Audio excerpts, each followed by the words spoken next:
vamos lá, qual a concepção que vocês têm de Deus? É realmente o Deus uno e trino, ao qual a gente vê pelas igrejas cristãs, é isso? Realmente, Deus é único, Criador de todas as coisas, regedor do universo, Criador dos mundos, e nós cremos nele através da Escritura Sagrada, cremos em Deus, cremos em Jesus Cristo, seu Filho, e no Espírito Santo que os representa, guiando a igreja nos dias atuais. O senhor pode falar para nós bem rapidamente assim, a história da igreja? O senhor agora há pouco falava que a igreja é realmente a origem da igreja católica, é isso?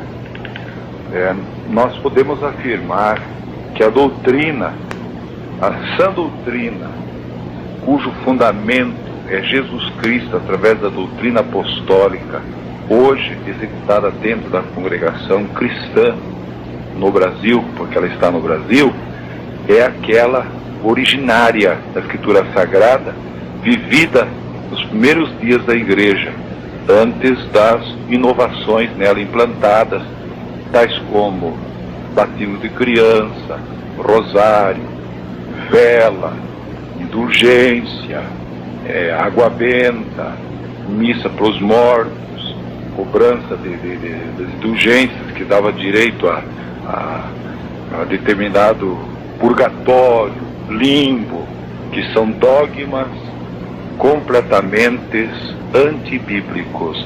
Então, até que essas coisas fossem introduzidas, rosário, Assunção de Maria, todas essas coisas, antes que essas coisas existissem, então a congregação cristã do Brasil se assemelharia exatamente à doutrina hoje dita romana, mas naquela época, então, igreja cristã, como é a congregação cristã. E essa igreja nasceu no Pentecostes também? Não, a igreja nasceu em Jesus Cristo. A igreja nasceu em Jesus Cristo. O derramamento do Espírito Santo foi num dia de Pentecostes.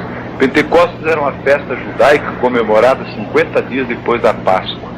Cristo permaneceu 40 dias vivo entre os seus santos e subindo aos céus, na ascensão aos céus.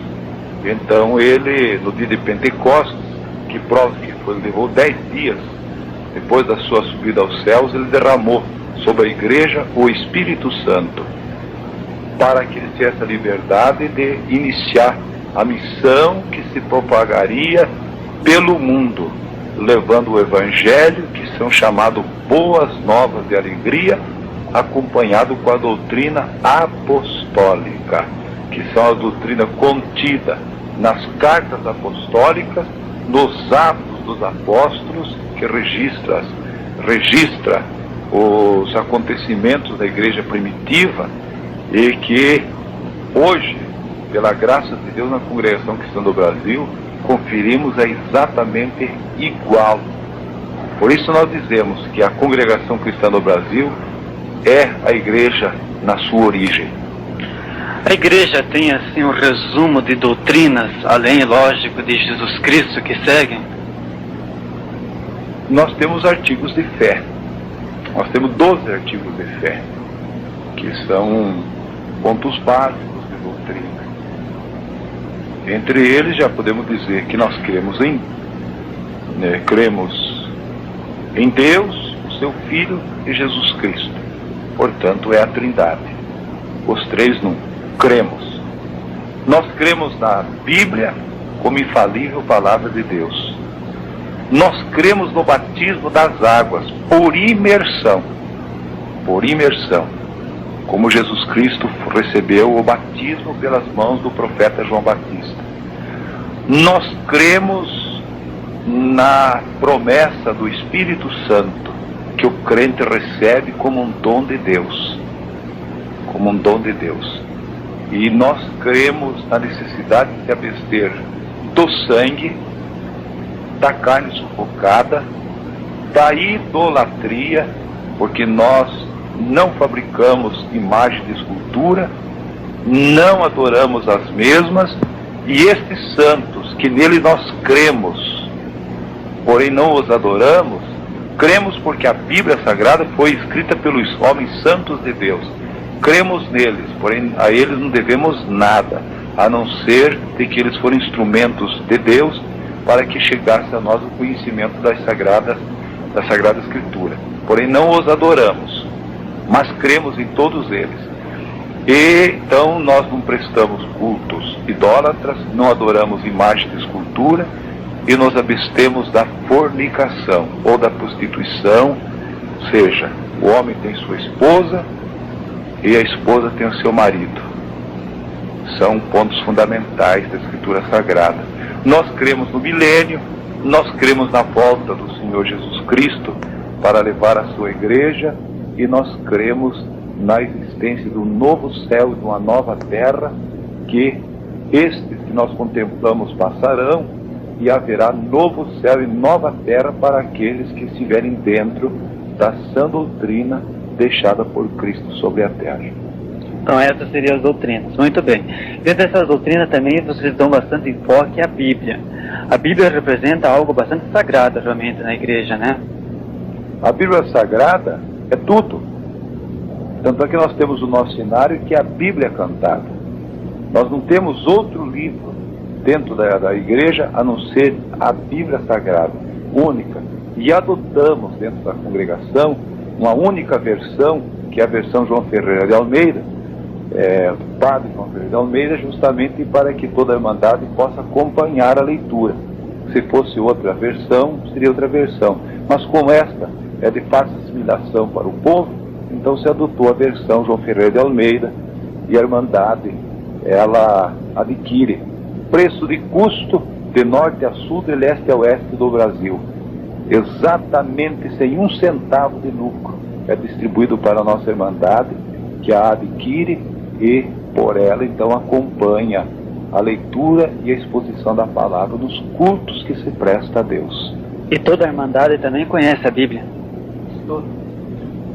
A Irmandade, nós não mantemos estudo bíblico. Nós cremos que o Espírito Santo guia o crente.